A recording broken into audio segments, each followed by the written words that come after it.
Hello, hello, hello. We are live again on a Tuesday afternoon. So this is conversations that I've had with my clients over the last week and kind of the hot topics that have cropped up that we have spoken about, either as a group or individually. And there's three things that I'm going to cover today. The first is, and first of all, I'm going to apologise to my mum for swearing. I'm in my late 40s, but I'm still embarrassed about swearing in front of my mum.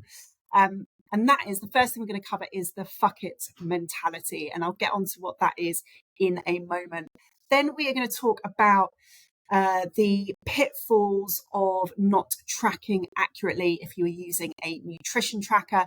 And then the final thing I'm going to talk about is something that I basically have got a bit of a bee in my bonnet about over the last few weeks. And it's just something I need to get off my chest. We'll start off though with the bucket mentality. Sorry, mum. And I am going to be as bold as to say, I reckon every single person has been through this in some way, shape, or form. And the fuck it mentality cropped up with a conversation with a client this week. And what I'm going to take you through is kind of a bit of a hack that we spoke about that is going to help them, and I know it's going to help them in the future when this mentality crops up again, and it will do. Now, the fuck it mentality is what happens when you, say, have a meal out that is not necessarily in line with how you would want to be eating, or you have a few biscuits, or you have a snack that is on kind of your no list, or you dive headfirst into a packet of crisps, whatever it might be. But then what happens is you then go, fuck it, I've had that. I am just going to carry on. I have started now, so I may as well continue. And I know that the majority of us have experienced this at some point in time. So imagine if every time you make a good food choice, it's like depositing money into your savings account. But when you have a crap meal out, or you dive into the snack cupboard, or you go headfirst into a packet of crisps, it's like making an impulse purchase that you effectively didn't need to make in the first place. Now, the fuck it mentality is where you have that one unnecessary charge on your bank account, and what you do is you decide to blow the entire budget for the month because, well, you know, you've already spent some money irresponsibly, so why not just go the whole hog, keep going? And that is what happens with the fuck it mentality when it comes to food. Now, I can guarantee you absolutely would not do that with money, because that is just utter madness. Yet we do it with food all the time. Now, that mentality, it might carry on to the next day. And you might go, do you know what? I am going to start again tomorrow. You might carry on until the next week and go, I will start again on Monday. Now, the notion of starting again is absolutely the right mentality to have. But we get the time frame completely and utterly wrong. And I think it's just a little bit bananas, because ultimately we can split time up whichever way we want, whichever way we choose, we can split time up. So why do we go, fuck it, I'm going to carry on in this vein until tomorrow, or fuck it, I'm going to carry on in this vein until Monday? We can make the time frame that we operate in much, much shorter. And that is the hack that I spoke to my client about this week.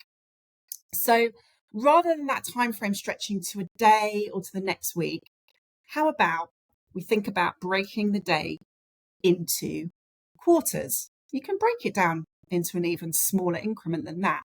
But I really like the notion of breaking the day into quarters. So break the day into quarters. Quarter one is breakfast. It's the morning.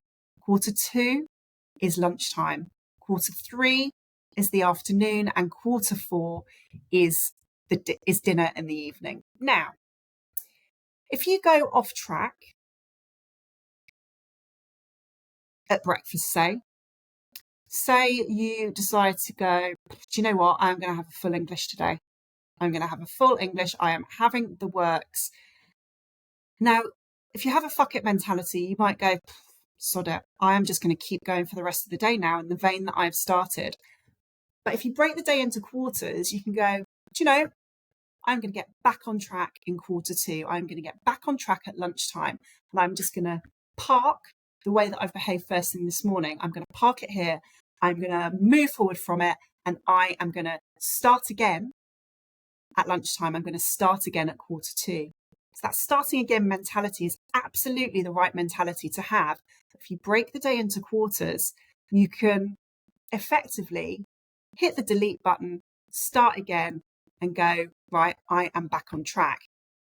Say you have some biscuits in the afternoon, and ordinarily that might be the thing that makes you go, sod it, I'm just going to carry on in the evening. I'm going to carry on in this vein for dinner. I'm going to have dessert afterwards. I'm going to have some more biscuits. I'm going to have this, I'm going to have that, and I will start again tomorrow. What you could do is when you have those biscuits in the afternoon is go, okay, I'm going to start again quarter four. I am going to start again with dinner and this evening. And the whole notion of breaking the day into quarters means that you have got, you've got 4 opportunities in the day to get yourself back on track. And that is a really, really healthy way of thinking about things. And if you take the whole approach of, I am going to win more quarters in the day than I'm going to lose, you will end up winning every single day, rather than going, that was a shit day, and that shit day is going to turn into a shit week. You can win every single day.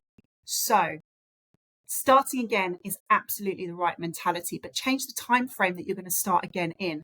Break the day into quarters, into breakfast, lunchtime, the afternoon, and dinner in the evening, and win more quarters than you lose, and you will absolutely stay on track, rather than just kind of going, sod it, what's the point? I'll start again in the morning, or I'll start again on Monday. So that's the first thing that I spoke about this week with a client, that fuck it mentality. And that is a brilliant hack of breaking the day into quarters that can really help you overcome that. The next thing that cropped up actually with a client during check-ins this week was effectively the pitfalls of not accurately tracking. Now, this cropped up because I was reviewing a client's nutrition tracker, and I was reviewing their kind of caloric intake each day. And the reason I was doing that was because I'd noticed that it was much lower than we had set from a caloric range point of view, to the point where I was like, I genuinely don't know how they are standing up on 2 feet. Now, I'd asked them previously about their energy levels and their hunger levels, and then they said that they were feeling really good, which frankly just surprised me. So I wanted to dig into it. Now, I'm going to caveat this from the off by saying that nutrition tracking isn't accurate as it is. We forget things, we can be a bit off with measurements. What we're looking for we might not be able to find. But as a steer and a guide, they can be really, really helpful to make us cognizant of where we are and how we are eating. But if you are misrecording by quite a wide margin, you can think that you are in a much bigger calorie deficit than you realistically are, or perhaps you aren't in one at all. Now, what I noticed was that this particular client was logging certain foods in terms of measurements as a serving size. Now, a serving size is a standardized amount of food, and it effectively provides a bit of a benchmark for comparing nutritional information between foods by looking at food labels. And a serving size can vary wildly from what you might consider to be a reasonable portion.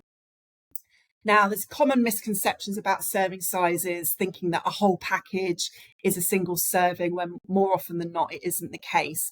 And the example that I think is really easy to relate to for everyone is breakfast cereal. So a serving size for breakfast cereal is usually 30 to 40 grams, and that allows for us to compare serving sizes between one cereal and another cereal. And we might look, and so if this client in this particular case was logging on the basis of serving size, they would be doing it on the basis of 30 to 40 grams of that particular cereal. But when it comes to cereals, we typically give ourselves a portion that can be up to double that. So in this instance, if the client had been using serving size as a way to track and saying one serving because that felt like a serving size to you, the reality is she might have had double the calories that she thought she had and that she was tracking. So whilst it might be an absolute pain in the arse to be accurate with measurements, be as accurate as you absolutely can be. Because if you have the that'll do mentality, and those were the very words that they came back to me with when I questioned what they'd selected, and they said, well, I just thought that'll do. It's a surefire way to shoot yourself in the foot. This particular client is going to be a lot more accurate with measuring everything out and the way that they are tracking over the next week or so. And I am pretty certain that what they will be tracking from a caloric point of view is going to go up by, I'm going to hazard a guess, at least 500 calories a day. As I say, the that'll do mentality is a surefire way to shoot yourself in the foot. And if you're, I suppose, eyeballing portions rather than using scales, measuring tools, and you're kind of saying, that looks about right, or you're guessing,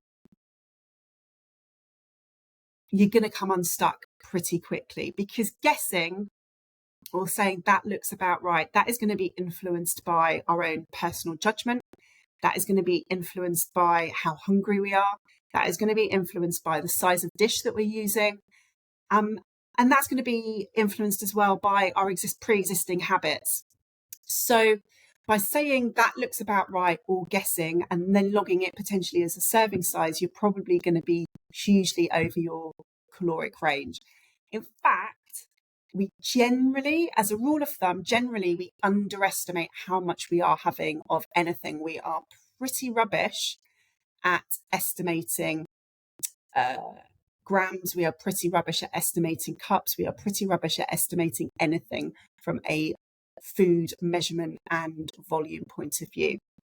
Then we've got, in addition to this whole idea of portion distortion. And this is massively influenced by restaurant servings, or hugely influenced by the amount of food we get in packaged foods. That can warp how we view portions. And that has actually influenced the amount of food that we serve ourselves in the home, and it has crept up in line with this. So just a couple of stats. So the average restaurant meal today is more than 4 times larger calorically than it was in the 50s. And portion sizes of many common foods have increased by 50 to 200% since the 70s. So we now have an overinflated sense of what a portion is. So that portion distortion mixed with a more casual that'll do attitude can consistently lead to overeating. And what I point out to clients is that whilst you might be eating less than you have done in the past, your frame of reference and that'll do mentality will mean that you were probably overeating in the first instance anyway, and that you are still eating in a way that doesn't necessarily align with your goals. So if you have a fat loss goal and you are open to using a food tracker, then don't go through the rigmarole of logging everything, because, finding all these different foods, it takes time, it's a bit of pain.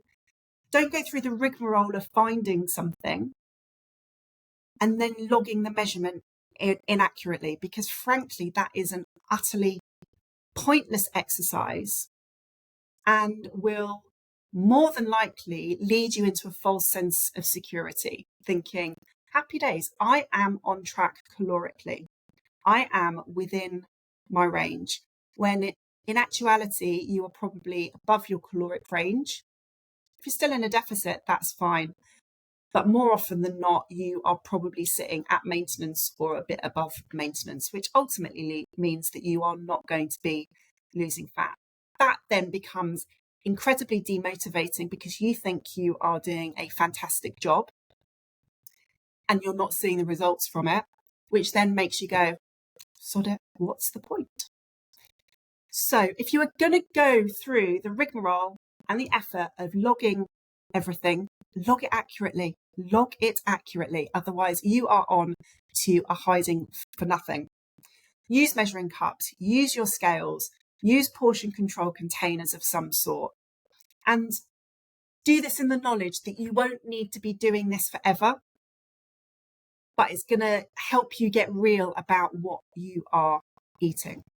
So the next time you think, if you are tracking, that'll do, I'm telling you now, it probably won't.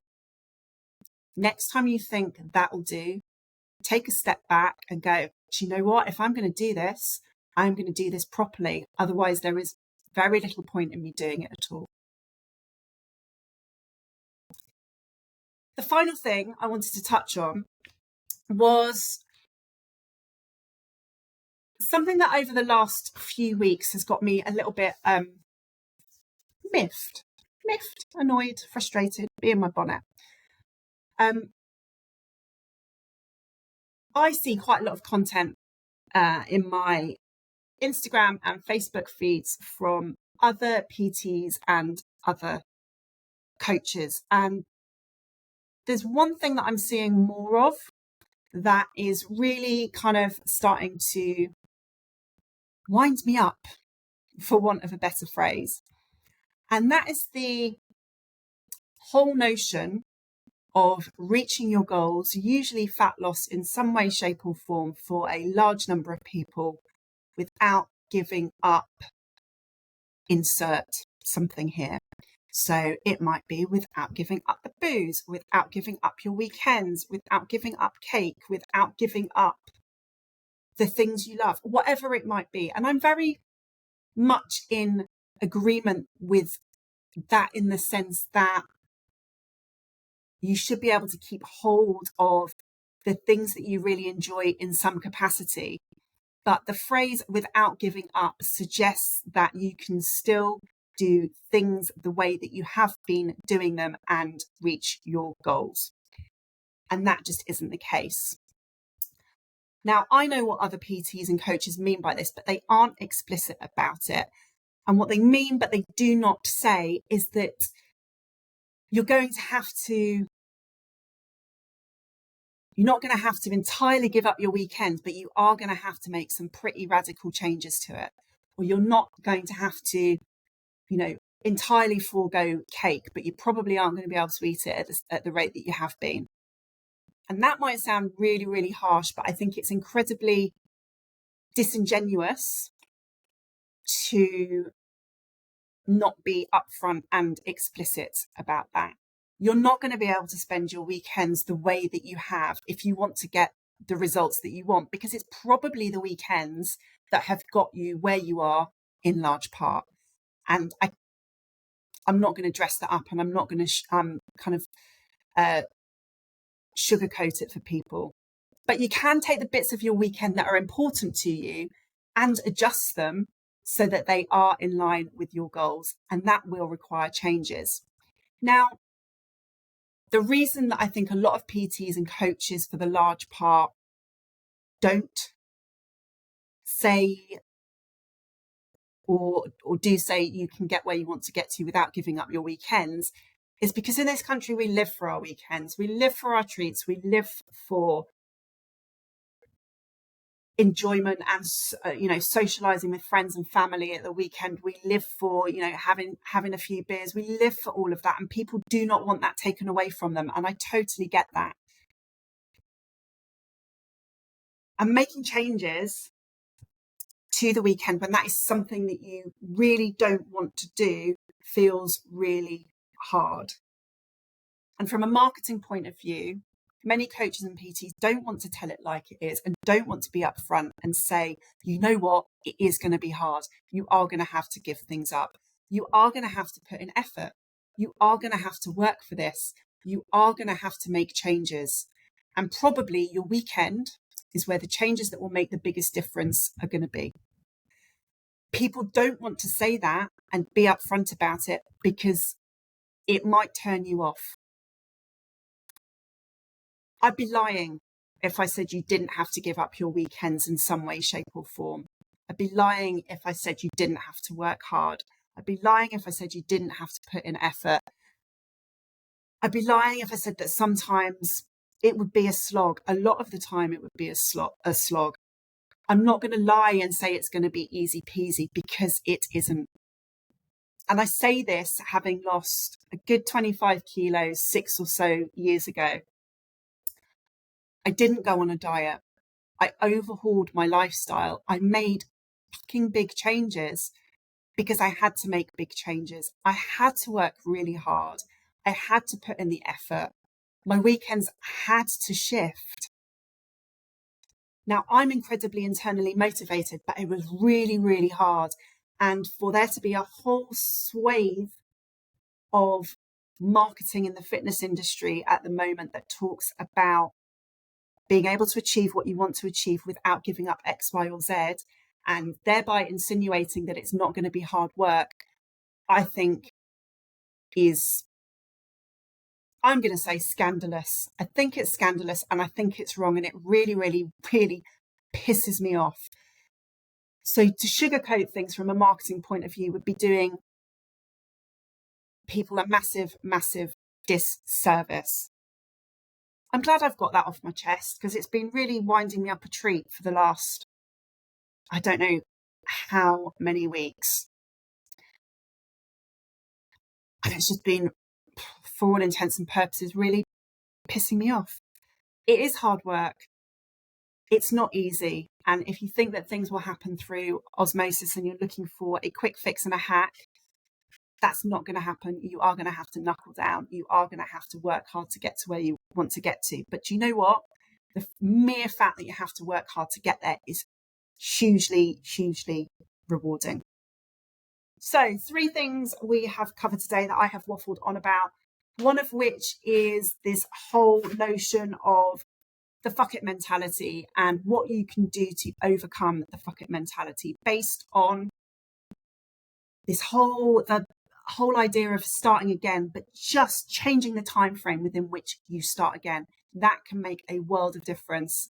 The second thing that we talked about, or I talked about, waffled on about, is the pitfalls of not tracking accurately if you're using a nutrition tracker, the pitfalls of not doing that, the pitfalls of having a that'll do mentality, and the pitfalls of portion distortion.